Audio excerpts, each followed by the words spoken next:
Welcome to my channel once again. तो guys आज मैं आपके लिए एक न्यू मूवी चूज और डेयर लेके आया हूँ। तो जो लोग मेरे चैनल पर न्यू हैं तो जल्दी से जल्दी मेरे चैनल को कर दें सब्सक्राइब। तो चलिए गाइस मैं आपको लेके चलता हूँ मूवी की स्टोरी और एक्सप्लेनेशन की जाने। मूवी के स्टार्ट में हम देखते हैं कि एक हेल नामी शख्स अपने घर पर बैठकर एक वीडियो गेम खेल रहा है और वीडियो गेम बहुत ज्यादा डेंजरस है और इस गेम का नाम है कर्स। हेल पहले तो इस गेम को लाइटली लेता है, बट ये गेम जैसे ही स्टार्ट होती है गेम की जानिब से हेल को टास्क मिलता है कि वो जितना जल्दी हो सके अगर वो जिंदा रहना चाहता है तो वो अपने बेटे की जुबान काट कर लाए। हेल इस बात पर गौर नहीं करता तो वो देखता है कि उसकी वाइफ अपने बेटे की जुबान काट देती है और जैसे ही उसके बेटे की जुबान कटती है तो वीडियो गेम पर लेवल 1 कंप्लीट हो जाता है। और मूवी यहाँ से गाइस प्रेजेंट टाइम में आ जाती है और यहाँ पे हमें कायला नाम की लड़की दिखाई जाती है जो कि अपने बिहेवियर की वजह से कोई भी जॉब पर ज्यादा देर टिक नहीं पाती, कभी यहाँ जॉब करती है तो कभी वहाँ। कायला जॉब से निकल जाने के बाद अपने घर पर अपनी माँ से मिलने आती है। उसकी माँ जो कि बहुत ज्यादा बीमार है और कायला के सर पर बहुत ज्यादा ही लोन है जो उसने अपनी माँ को ठीक करने के लिए अपने पड़ोसी से लिया था और वो लोन सूद के साथ बढ़ता ही चला जा रहा है। और अगले सीन में हमें कायला का दोस्त आइजक दिखाया जाता है। आइजक को भी गेमिंग का बहुत ज्यादा शौक है जो कि गेम 80s की होती है। कायला आइजक के घर पर आती है और उसे पूछती है कि क्या जरूरी बात करने के लिए तुमने मुझे बुलाया था। तो आइजक कहता है कि मेरे हाथ एक ऐसी वीडियो गेम लगी है कि अगर हम उसके सारे लेवल क्लियर कर ले तो हमें $1 लाख मिलेगा जिससे हम लोग अपने बहुत से सपने पूरे कर सकते हैं। और आइजक कायला से कहता है हम इस गेम को अपने घर पर नहीं कहीं बाहर खेलें। और अगले सीन में हम देखते हैं कि कायला को एक टेम्पररी जॉब स्वीपर की मिलती है, बट उसकी सीनियर का बिहेवियर उसके साथ ठीक नहीं होता जिसकी वजह से वो जॉब छोड़ देती है और उसको खुद पर बेहद गुस्सा आ जाता है। कायला को उसी वक्त गेम के बारे में याद आता है और वक्त ज़ाया किए बगैर एक रेस्टोरेंट में चली जाती है और वहाँ पर बैठकर उस गेम को ऑन कर लेती है। कायला को सबसे पहले गेम में पूछा जाता है कि तुम कॉफी पियोगी। तो कायला कहती है जरूर मैं कॉफी पीऊंगी। तो तुम उसी टाइम वेटर्स लाकर कायला को कॉफी दे देती है और गेमिंग सॉफ्टवेयर कायला से कहता है कि तुम काफी थकी हुई लग रही हो, तुम्हें रिलैक्स करना चाहिए। तो गैस कायला जैसे ही अपनी आंखों को बंद करती है तो उसको विजुअल में अपना भाई दिखाई देता है जिसकी मौत काफी अर्से पहले स्विमिंग पूल में हो चुकी थी।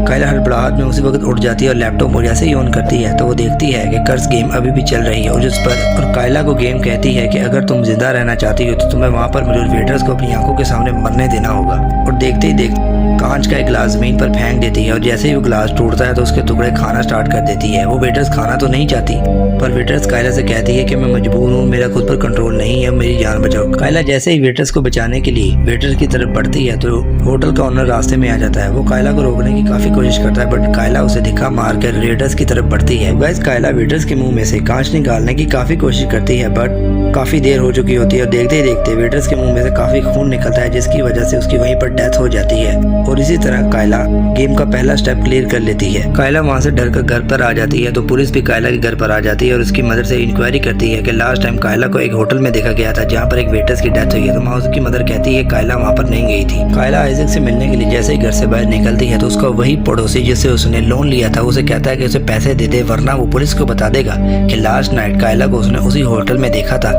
जहाँ पर वेटर्स की डेथ हुई थी। कायला आइजक से मिलने उसके अपार्टमेंट पर पहुंचती है तो उसे वो वहाँ पर नहीं मिलता। कायला को वहाँ पर बिल्डिंग में बड़ी वीडियो गेम दिखाई देती है जिसमें वो कर्स गेम ऑटोमेटिकली स्टार्ट हो जाती है और कायला का ही राउंड 2 स्टार्ट हो जाता है। कायला को मजबूरन गेम स्टार्ट करनी पड़ती है जिसमें कायला देखती है कि एक चूहा एक छोटे बच्चे को खाने के लिए उसके पास हर्डल क्रॉस कर पास आता जा रहा है। तो कायला को उसी टाइम याद आता है कि सुबह टाइम उसकी मदर ने ही बताया था कि कुछ चूहों ने उसे काटा है जिसकी वजह से उसकी माँ की तबीयत ज्यादा खराब हो गई है। कायला उसी वक्त अपनी मदर को कॉल करती है और कहती है कि इसी टाइम आप विंडो से छलांग लगा दें। कायला की मदर जैसे ही विंडो से जंप करती है हम देखते हैं कि कर्स गेम का लेवल 2 कंप्लीट हो जाता है और कायला वहां से उसी वक्त अपने घर के लिए भागती है। कायला अपने घर के पास पहुंचती है तो वो देखती है कि उसके घर की विंडो खुली हुई है तो वो समझ जाती है कि उसकी मदर ने विंडो से जंप कर दिया है तो अपनी मदर से मिलने के लिए हॉस्पिटल पहुंच जाती है। कायला हॉस्पिटल से आइजक के घर पर आ जाती है और आइजक को कहती है कि तुम्हें गेमिंग के बारे में काफी नॉलेज है और तुम गेमिंग के एक्सपर्ट भी हो और तुम किसी तरह इस कर्स गेम के कोड को हैक कर लो और मुझे इस गेम में से निकाल दो क्योंकि इस गेम की वजह से मेरे अपने और मेरे इर्द गिर्द के लोग काफी जख्मी और नुकसान खा रहे हैं। आइजक गेम को हैक करने की कोशिश कर रहा होता है कि वो देखते हैं लेवल 3 स्टार्ट हो जाता है जिसमें आइजक भी इन्वॉल्व हो जाता है और गेम उन दोनों को रेड और ब्लू डोर में से किसी एक डोर में जाने को कहती है।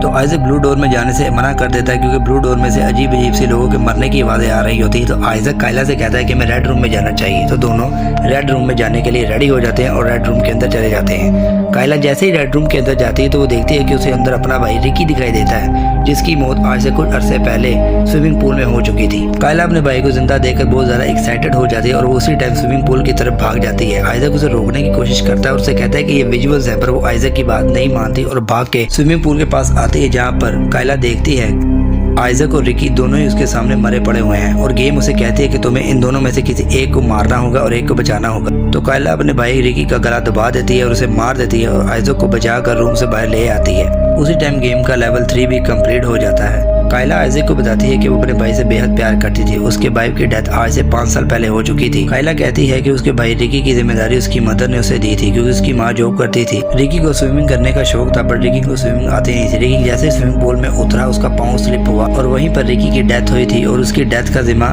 कायला हर वक्त खुद को देती है। उन दोनों को वीडियो गेम में से एक पासवर्ड और एक नक्शा मिलता है और कायला आइजक से कहता है हमें इस नक्शे पर दिए गए रास्ते पर जाना चाहिए। क्या पता हमें इस एड्रेस पर पहुंचकर इस कर्ज गेम को रोक सके। और वो दोनों उस नक्शे की फॉलो करते हुए उस रास्ते के लिए निकल पड़ते हैं। बट उन दोनों को क्या पता हो कि ये भी गेम का हिस्सा है और गेम का राउंड नेक्स्ट यहीं पर स्टार्ट हो जाता है। वो दोनों मैप पर दिए गए एड्रेस पर पहुंच जाते हैं जो कि एक वीरान बिल्डिंग है। वो दोनों वहाँ पर खूब ढूंढने की कोशिश करते हैं कि वहाँ पर उन दोनों का एक पुराने तरह का कंप्यूटर दिखाई देता है जिसमें एक लड़के की वीडियो मौजूद है जो उन्हें इस कर्ज गेम के बारे में ही बता रहा है। और वो लड़का कोई और नहीं इस कर्ज गेम का क्रिएटर ही होता है। वो उन्हें बता रहा होता है कि दुनिया में कुछ ऐसे भी लोग मौजूद हैं जिनका वजूद चलते फिरते मौजूदों से कम नहीं। और वो मिसाल के तौर पर अपने हाथ को एक ब्लेड से कट कर देता है जिसमें से बेहद खून निकलता है और देखते देखते उसका हाथ ठीक हो जाता है। और वो कहता है कि मुझे बस ऐसे ही लोगों की तलाश है। इतने में आइजक कायला से कहता है कि टीवी को बंद करो, मुझे पेन होना स्टार्ट हो गई। हम देखते हैं कि आइजक के दिल में दर्द होना स्टार्ट हो जाती है और देखते ही देखते आइजक के मुंह में से खून निकलना स्टार्ट हो जाता है और आइजक की वहीं पर डेथ हो जाती है। आइजक की डेथ के बाद कर्ज गेम कायला को हेल का एड्रेस देती है जो कि मूवी के स्टार्ट में गेम खेल रहा था कि उसके पास जाओ, तुम्हारा नेक्स्ट लेवल हेल के घर पर स्टार्ट होगा और तुम्हें हेल के साथ कम्पीट करना पड़ेगा जो कि कर्ज गेम का फर्स्ट विनर है। हेल गेम के दिए हुए एड्रेस के मुताबिक हेल के घर पर आ जाती है जहाँ पर हेल बहुत चुपचाप बैठकर अपनी फैमिली के साथ डिनर कर रहा होता है। कायला गुस्से में आ जाती है और उसे बताती है कि तुम्हारी वजह से कितने लोगों की डेथ हो चुकी है, तुमने इस गेम को आगे क्यों फॉरवर्ड किया और अगर तुमने ये गेम खेली तो तुम बचे क्या। तो हेल उसे बताता है कि मुझे कहा गया था कि अगर मैं इस गेम की दूसरी कॉपी बना दूंगा तो मेरी जान बच जाएगी। तो बस मैंने इस गेम की डुप्लीकेट बना दी और आगे फॉरवर्ड कर दिया तो जिसकी वजह से मेरी जान बच गई। और यहाँ पर गेम का लास्ट राउंड स्टार्ट हो जाता है जिसमें कहा जाता है कि यहाँ तो हेल खुद को मार ले या कायला खुद को मार ले। तो गेम का नेक्स्ट कोऑर्डिनेटर उन दोनों में से एक ही होगा। तो दोनों खुद को मारने की कोशिश करने लग जाते हैं। हेल गन से खुद को शूट करने की कोशिश करता है बट गन में बुलेट नहीं होती जिसकी वजह से वो बच जाता है और वो एक चाकू से अपनी गर्दन को काटना स्टार्ट करता है। दूसरी जानिब कायला एक बारी पत्थर लेकर स्विमिंग पूल में कूद जाती है जिसकी वजह से पानी में डूबने की वजह से कायला अधमरी हो जाती है और हेल चाकू से अपना गला काट लेता है जिसकी वजह से हेल की उसी जगह पर डेथ हो जाती है। और थोड़ी देर बाद हम देखते हैं कि कायला की आंखें खुल जाती हैं तो हेल का बेटा कायला को स्विमिंग पूल में से बाहर निकाल लेता है और कायला बच जाती है। कायला कर्ज गेम की फर्स्ट एडमिन बन जाती है और वो गेम अपने पड़ोसी को फॉरवर्ड कर देती है। पड़ोसी $1 लाख की विनिंग प्राइस सुनते ही लालच में आ जाता है और उस गेम को स्टार्ट कर देता है। गेम का जैसे ही लेवल 1 आ जाता है तो उसे समझ नहीं आती कि गेम को किस तरह खेलना है और पहले ही राउंड में बहुत सारे इंजेक्शन खुद को लगा लेता है और उसी वक्त वहाँ पे उसकी डेथ हो जाती है। कर्ज गेम का विनिंग प्राइस $1 लाख कायला को मिल जाता है और कायला अपनी मदर का एक अच्छे हॉस्पिटल में इलाज करवाती है और वो लोग अच्छी लाइफ जीने लग जाते हैं। और कायला अब से कर्ज गेम की ओनर है और कर्ज गेम का ओनर कायला से पूछता है कि अब तुम क्या करोगी। तो वो उसे बताती है दुनिया में जितने भी क्रिमिनल लोग मौजूद है वो उन सब लोगों को ये गेम फॉरवर्ड करेगी और उनके साथ ये गेम खेलेगी और सोसाइटी में से क्रिमिनल लोगों को खत्म कर देगी। और यहाँ पर ये मूवी खत्म हो जाती है। तो गाइज वीडियो को लाइक करना मत भूलिएगा और चैनल को आप लोगों ने सब्सक्राइब जरूर करना है और मिलूंगा नई वीडियो में। तब तक के लिए गुड बाय।